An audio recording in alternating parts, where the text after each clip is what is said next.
সিকম pass করে ডাক্তারই আইলাম, একটা রোগী টুগী তো আহে না, কোনো রোগী দেখি না, তাইলে আমাদের ব্যবসা জমবো কিভাবে? হ্যাঁ আই ফোনে রানা দইরা কাসুন দেন হমু আই নম্বর গেল তো দিয়া জবন তো না মারবো ওবন তো সাইন না। আমরা নিঃসা ডাক্তার না, তাই না? এমন শুরু করে দিছি। হ্যাঁ হ্যাঁ, তোর অ্যালার্জি কেমন খাইজান খাই যায়?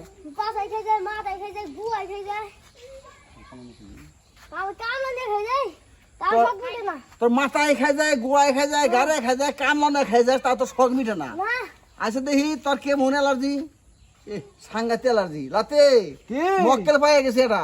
গেগো তো দিয়েছে তাইলে হন, আমি তোরে ওষুধের বিধান করে দিই নাকি? ওষুধ নিয়ে রাখবো না, তুই পত্র খাবি, দেখবি আর এই অ্যালার্জি কি কমু গোষ্ঠী থাকবো না। হ্যাঁ, 1 নম্বরে ইসা মাছ, 2 নম্বরে পুঁই শাক, 3 নম্বরে পোলট্রি, 4 নম্বরে তো পাঙ্গাস মাছ, আর 7 বেলা খাবি। আর আরেকটা পত্র হলো গরুর মাংস, যেতে খাইবে পারস, এই তুরি 7 দিন খাবি, তারপর যদি তুই না মরস তাহলে আবার আবি, আবার ওষুধ করে দেবো, তাহলে কিছু আমাকে টাকা টাকা দে। আনস নাই, দেখ পত্র ভালোই কইছি খাগা, না মরস তাহলে আবার আহিস।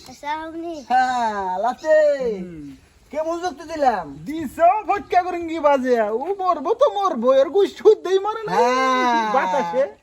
আমরা জানতাম ডাক্তার না, আমরা ই কম পাস। তুই ঠিকই কইছ, যে ওষুধ দিয়া ধরছি না আমরা, তা তোর কিন্তু বাঁচার কথা না। কপালে কি আছে তাতে নুন বেঁচে যাই। আইলো না রে আইলো পলাই পলাই